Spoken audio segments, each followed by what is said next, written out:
শোনেন, বই তো দেওয়া হয় সবাইকে, হ্যাঁ। আর বই যদি পরীক্ষার আগে আপনি বই না পড়েন তাহলে কি পরীক্ষা পাশ করবেন?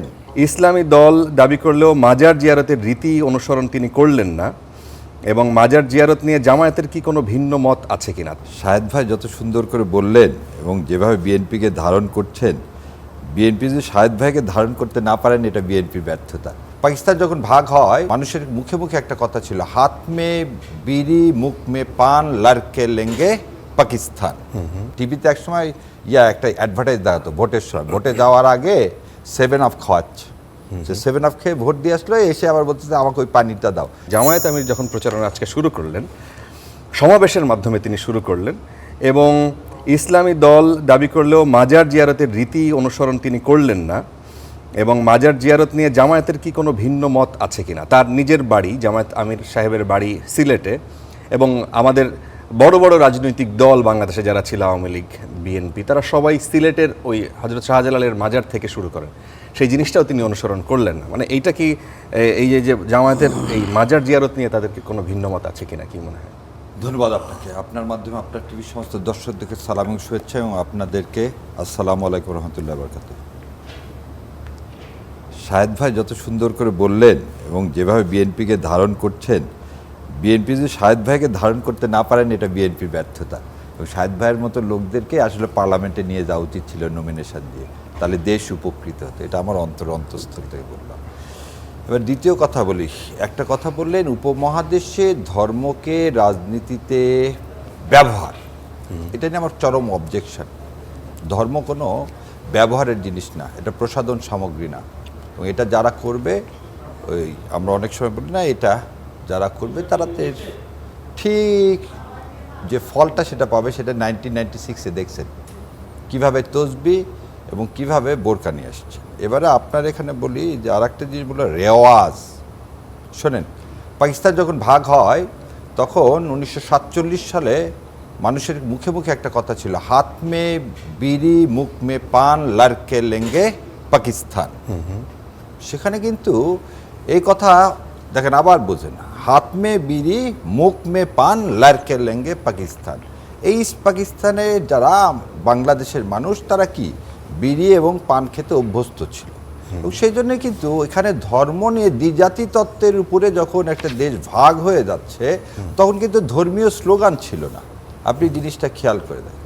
তবে আমি এটাও আপনাকে বলি, উনি যার কথা বললেন যে বলছে যে সিগারেট খেয়ে 2 কোটি হয়েছে, সেটা আমি ডিজন করি, আমি নিন্দা এবং আমি আমার ব্যক্তিগত মতামত বলছি, এই ধরনের স্টেটমেন্ট কারো কাছ থেকে আসা অবশ্যই অনাকাঙ্ক্ষিত। এবার আপনি যেটা বলছেন, দেখেন তারেক রহমান সাহেবের কথা দিয়েই আমি আপনার কথার উত্তর দিই। তারেক রহমান সাহেব ওখানে স্টেজে একজনকে ডেকে নিয়ে আসলেন, নিয়ে এসে বললেন এই সারা পৃথিবীর মালিককে আল্লাহ সুবহানাহু ওয়া তাআলা, কাবার মালিককে আল্লাহ সুবহানাহু ওয়া তাআলা, আসমান জমিনের মালিক আল্লাহ সুবহানাহু ওয়া তাআলা, বেহেশতে যাওয়ার মালিক আল্লাহ সুবহানাহু ওয়া তাআলা, তাই তো? 1 সপ্তাহ আগে সেই ঘরে আমার বলুন আমার প্রাণপ্রিয় মানুষ, উনি বাংলাদেশ জামাতে ইসলামের আমির, উনি কিন্তু সেই আল্লাহর কাছে গিয়েই তার ঘর মানে তাওয়াফ করে, জিয়ারত আর তাওয়াফের মধ্যে আকাশ পাতাল পার্থক্য, নিয়ে তাওয়াফ করে ওমরা হজ পালন করেই তিনি এসছেন।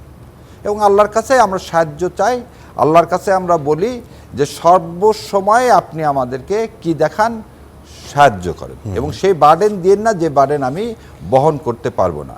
এটা কিন্তু সর্বসময় চাই, ইলেকশনের আগে না, ইলেকশনের পরে না, ইলেকশনের ওই একটা গল্প সবসময় মনে হয়, আপনারাও বোধহয় দেখছেন টিভিতে একসময় একটা অ্যাডভার্টাইজ দেখাতো ভোটের সময়, ভোটে যাওয়ার আগে 7 আপ খাওয়াচ্ছে, সে 7 আপ খেয়ে ভোট দিয়ে আসলো, এসে আবার বলতেছে আমাকে ওই পানিটা দাও। এবার পানি খেয়ে বলছে এই স্বাদ তো ওরকম না, ওই ফস করা শব্দ, সেই পানি দাও। সো ভোটের জন্য পার্টিকুলারলি আপনি ধর্মকে ইউজ করবেন, এটা যদি আপনাদের মানসিকতা কারোই হয়ে থাকে, এটা একজন ধর্মপ্রাণ মুসলমান হিসাবে আমি এর কড়া প্রতিবাদ জানাই। কারণ আমরা সব সময়, যেমন উনি বললেন জনাব তারেক রহমানের মাথায় উনি বলতেন 5 ওয়াক্ত নামাজ পড়ে, তার মানে কি উনি প্রতিদিন এই রিচুয়ালটা অ্যাজ এ মুসলমান হিসাবে। এবং আরও একটা জিনিস আমি খুব ভালো লাগছে আমার, দেখেন সেদিন একটা অনুষ্ঠানে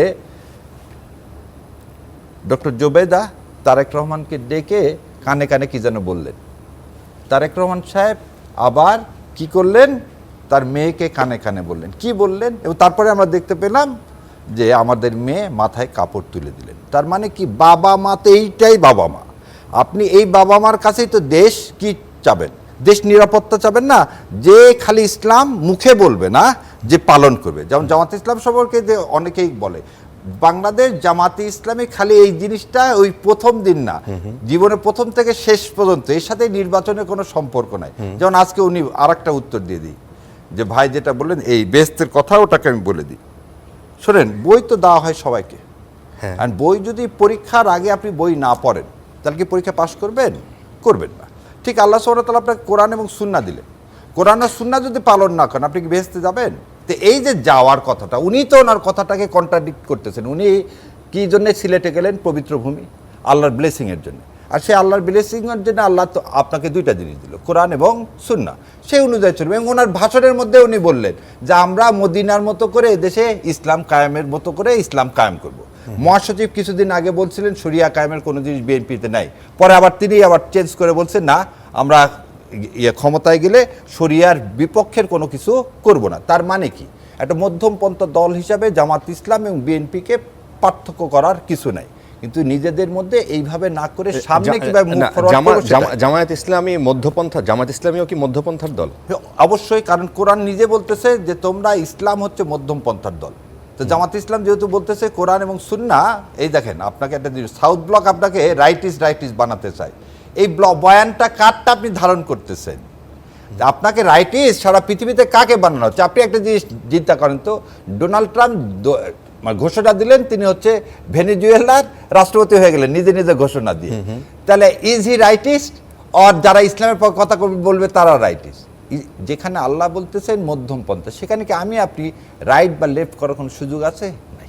আচ্ছা, ওই হিসাব করে বাংলাদেশ জামাত ইসলাম যেভাবে আসছে খালি না মধ্যপন্থা, সব সময় দেখেন কোন এক্সট্রিম জিনিসটা জামাত ইসলামের মধ্যে। দেখেন আপনি একটা জিনিস দেখেন, সিরিজ বোমা হামলা সেটা করছিল বাংলা ভাই, তার জামাত ইসলাম না? সে বাংলা ভাইয়ের কি বিচার করে? সে বাংলা ভাই কারা তৈরি করছিল দেখেন না? তাহলে সেই হিসাব করলে ইসলামিক বাংলা ভাইদের যে দল সেটা তো একটা ইসলামিক দল না। এবার আপনাকে আমি বলে দিচ্ছি সেই তার সাথে কে জড়িত ছিল? দাদেন আলমগীর কবিররা। আলমগীর কবির কোন দলের মন্ত্রী ছিল? আর এর চেয়ে বেশি কিছু বলেন না। যে আমার কাছে পুরা, আপনি যদি চান যে সেই সময় সিআইডির যে রিপোর্ট আছে সব কিছু আছে, চার্জশিট দেওয়া আছে। বাংলা ভাইরা এবং বাংলা ভাই কেন উত্থান করা হলে সেটা বলে দিই। সর্বহারার যখন অত্যাচার নাটোর এবং আওয়ামী লীগে, রাতের বেলা মানুষকে খালি যাদের টাকা পয়সা আছে তাদেরকে জবাই করতেছে, ওই সময় তাদেরকে প্রতিহত করার জন্য আলমগীর কবির সাহেবরা এই বাংলা ভাইদের উৎপত্তি করলেন, যে বাংলা ভাইরা পরবর্তীতে ফ্যানাটিজম হয়ে গেল। আমি এখানে বাংলা ভাইটার একটা উদাহরণ দিলাম এই কারণে, ফ্যানাটিজমের কোনো জায়গা ইসলামে নাই। এবং বাংলাদেশ জামাত ইসলাম কেন, কোনো ইসলামিক মানুষ, কোনো মুসলমান কখনোই কোনো দিন কোনো এক্সট্রিমিজমকে সমর্থন করতে পারে না।